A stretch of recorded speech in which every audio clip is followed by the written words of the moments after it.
Greetings, y'all. This your girl Gigs. Welcome back to the channel. This is gonna be a cigarette diaries. This one is a little bit more serious than all of my cigarette diaries put together, only because this just happened to me last night, and I'm gonna call this order protection. I want whoever that is going through this right now today to please listen up and learn from what I'm about to tell you. Anyone that's entering a relationship, maybe they can avoid these certain type of things and notice the red flags and everything when it comes to what I've been through. Let me just go ahead and jump right into it. Last night I was attacked by the bae. As you guys know, I haven't been with him for a whole month and a half. I broke up with him, and I kind of sort of got back with him a little bit after I did that video called Stupid. Okay. Only because he was having like some type of medical issue. But after that, like 2 weeks later, we broke up. Haven't had no type of communication with him for a whole month and a half. Like 3 weeks ago, I dropped off his last box of clothes. Everything he owned was basically in the box, and I dropped it off to him, and I started off a new single life. And I was getting like unknown and restricted phone calls, but I was avoiding them all. I knew it was him, but you know, I still avoided them all.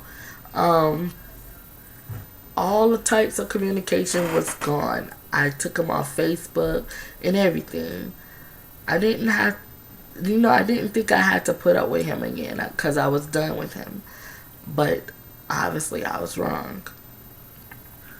Remember I told you guys that the reason why I broke up with him is because I was like, a whole spirit came out of my body and looked down upon me and didn't like what it seemed as far as myself. And I wasn't going to sit around and wait for the big bang. I was leaving a lot out about what was going on in my relationship with you guys because I felt like I always been the one that talk about other people and what they go through, whether if it's a positive conversation or a negative conversation. I always been the one to talk about, you know, other people because I had the room to talk about them. I felt like I had no room to talk about anyone back then. That's why I kept some of the stuff to myself. I found out that he used to beat up on his baby mama. I can't see myself being beat up on. My brothers already put fear in him that he better not do anything to hurt their sisters or whatever. So I never had to worry about him putting his hands on me, which he never did. And I always still felt like if I continued to be with him, that if something bad was going to happen. I just had that feeling. So I left him alone. I left him. Haven't talked to him in like a month and a half, like I said. So, recently I moved into this new apartment, which is actually my original apartment. They did renovations and everything. And my sister finally left her baby daddy, and she moved in with me temporarily only, her and her kids. And we were getting ready to go to bed last night, like around 10 or 11 o'clock. Actually, the kids were getting ready to go to bed. All of a sudden, my sister came into my room and was like, "You don't hear that? It's a knock at the door." And I was like, "No." My sister didn't want to answer the door because she thought it was her baby daddy and she's avoiding him too. And I was like, no one ever come to my house. Like, I just moved to Orlando, like, in December. So I don't know anyone to be knocking on my door at 10 o'clock at night. So I ignored it. I'll say like for 15 minutes someone has been knocking on my door and the knocks turned into bams. So I finally went to the top staircase and yelled downstairs, "Who is it?"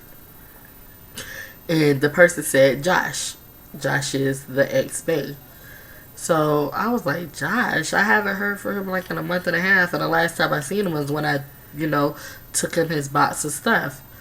Okay, to make a long story short, okay, I have no reason to fear this man. I open the door. I want to know what are you here for, and then also there was some stuff because we did move that was kind of heavy that we couldn't carry to the garbage to the dumpster. That we was gonna wait for our brothers or either like my stepfather to come by to help move the stuff to the dumpster. But while he's here, I might as well put his ass to work. I never had a reason to fear him. So I invited him as well as his cousin that was with him in to come help get the mattresses as well as the TV, some the heavy stuff, and take it to the dumpster.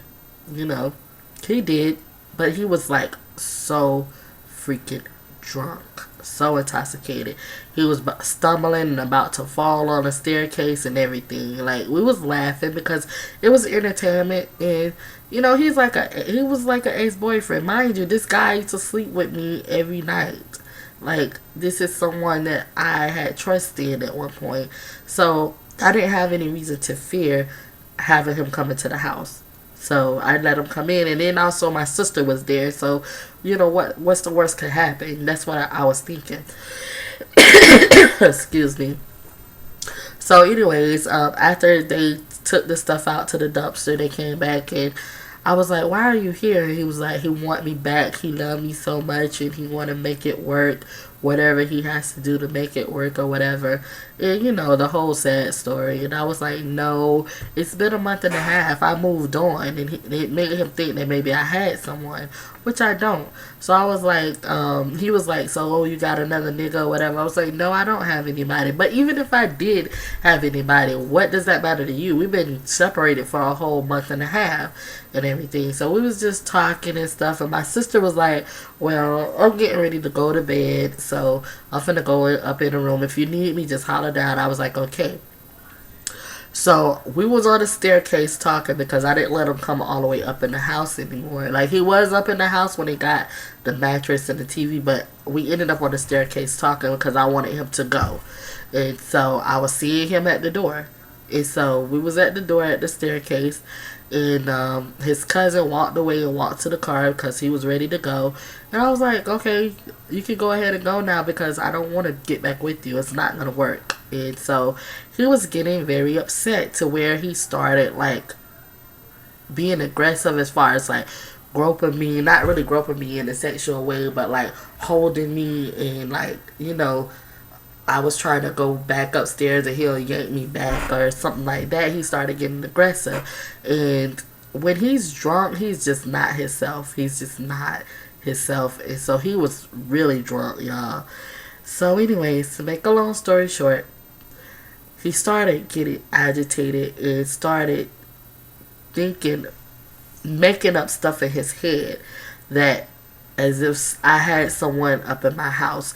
He was saying stuff like, "Oh, you had that nigga all up in your house walking through here and stuff." And it was making him mad every time he said that. He started holding me and he held me down. He actually pushed me down on the stairs and held me down with my wrist like this, and I couldn't move. And so I'm calling my sister. I'm calling her name, and as I'm calling her name, he's covering my mouth.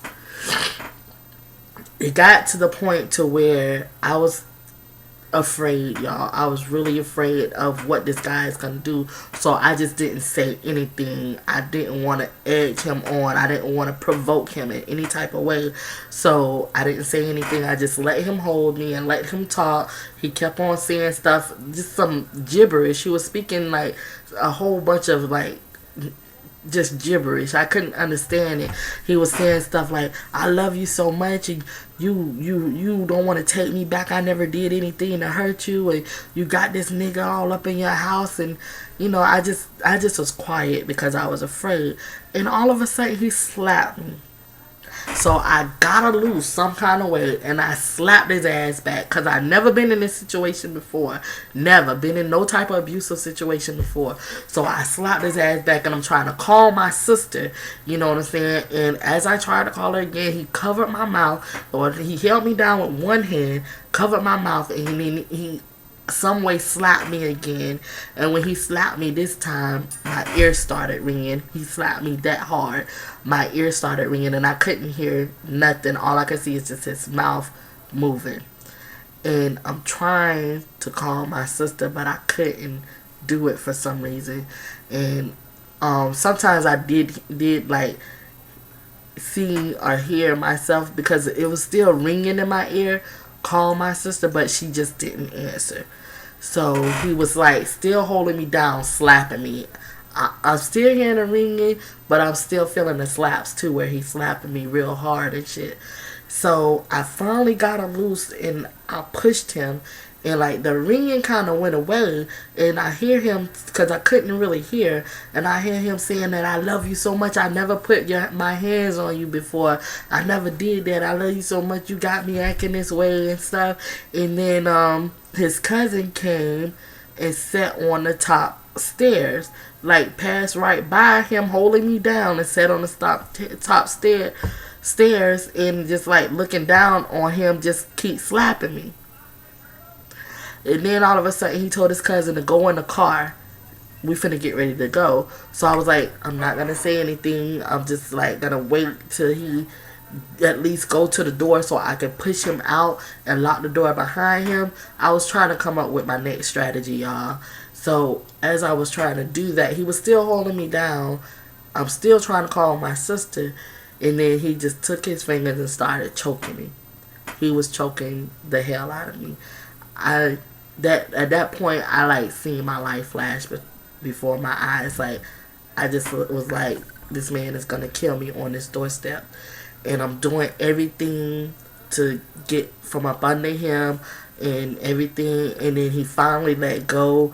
He's still saying how much he loved me, and he's still talking about a guy being in the house and stuff, and it was getting crazy. And then he started back choking me again, like it was on and off chokes, and it was just like I didn't know what to do. I really didn't, because I'd never been in this situation before. So I don't know what it was, but some way he let me go, and I got back up again, and I started running towards the kitchen. I know that I can't fight no man and win, so I'm gonna grab anything that's around me, and I'm gonna go down. If I'm gonna die fighting. So I'm trying to look for something big, and something in my head say, you just put up the dishes, go get the butcher knife. I was trying to run to get the butcher knife. He grabbed me again, yanked me back down the stairs, all the way back to the bottom floor. I got like 25 stairs in my house, or at least 17 to 25. I'm kind of exaggerating when I say 25, but at least 17 stairs in my house.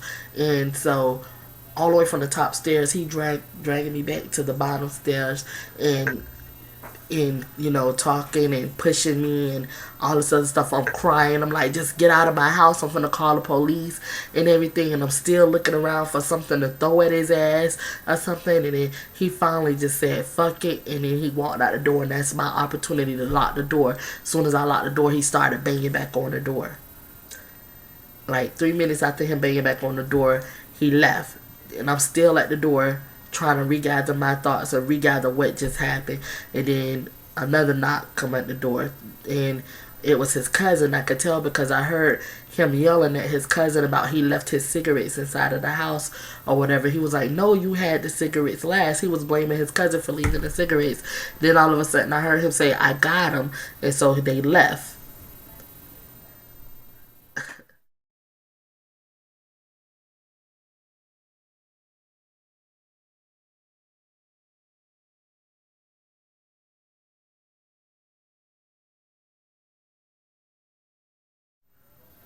So those were some of the bruises that he had done, and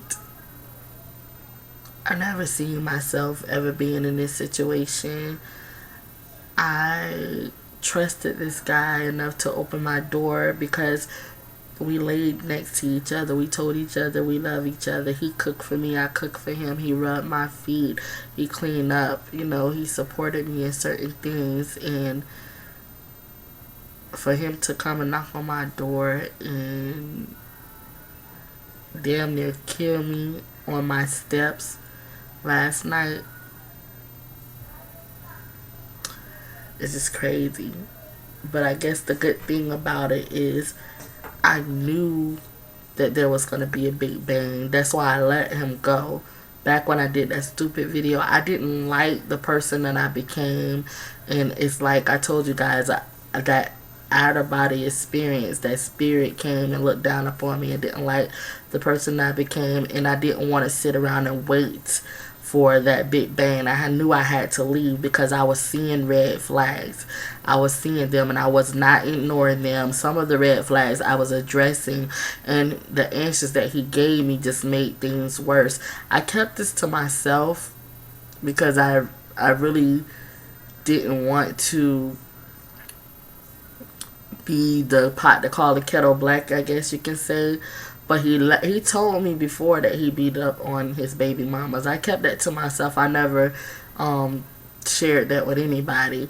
But that was a red flag that I addressed it, and I wasn't going to ignore it. And that was another reason why I did leave him. So it's been a month and a half. I had no type of communication with him whatsoever. And he just came up out of the blue. One thing I should let you guys know is that Monday is a holiday, so Tuesday morning I'm going to get a order of protection on him. You might ask why I didn't call the police. He is on papers. He can do prison time right now for what he just did. Only reason why I didn't call the police is because I feel like he has a problem, a drinking problem. And he need to address that himself and work that out with himself. But I wanted to warn him. This is like my warning. You put your hands on me while you were intoxicated, and you need to learn from that. So I'm going to get this order of protection. If you ever come to my house again, you're going to jail. You're going straight to jail. So, I let him know, like, he called me and I was wondering, why the fuck are you calling me? He didn't remember anything he did. He even, disputed me down that, it didn't happen. And then his cousin was in the background, the same cousin that was here, did let him know, yeah, you did do this to her when I was on the steps too. And he was like, oh, I'm so sorry. And I was like, that is not going to work. Just don't come to my house no more. I didn't let him know about the order of protection. I let his mom know about it and let his mom know that I could have pressed charges, but I didn't. But she thanked me and everything for not putting him in jail, and she's going to try to at least prevent him from doing this to someone else by trying to get him some help. He's a grown-ass man, and he should be able to handle his drinking a little bit more better. So anyways, I'm doing this video to let you guys know, what happened to me, as well as if there's anyone else that's in this situation, an abusive situation, let you guys know that you could get out of it. You could get out of it alive, because I really seen, like, me dying before my eyes, like my whole life just like flashed right in front of my eyes when I was in his grip. And it's not funny at all. It's just that it's crazy because I never thought it would happen to me for real. I wanted to call my brothers so they could kill him, but I couldn't get no satisfaction out of that. My brother them, it's not worth going to prison for killing a nobody. I already left him alone, so it's not like I'm in love with him and I'm gonna run back to him. No. So if anybody thinks that, I can show you better than I can tell you. There's some people, not people, but women, as well as men, that ignore the red flags. Please don't ignore the red flags at all. Please address them and remember them, and at least try to either get some help for the red flags or either get yourself out of that situation, because these men are crazy and deranged, and if they tell you that they will beat your ass, believe them. They might be verbally abusing you or whatever, but that verbal abuse can turn out into physical abuse or whatever. So, anyways, this is your girl Gigs. Bye.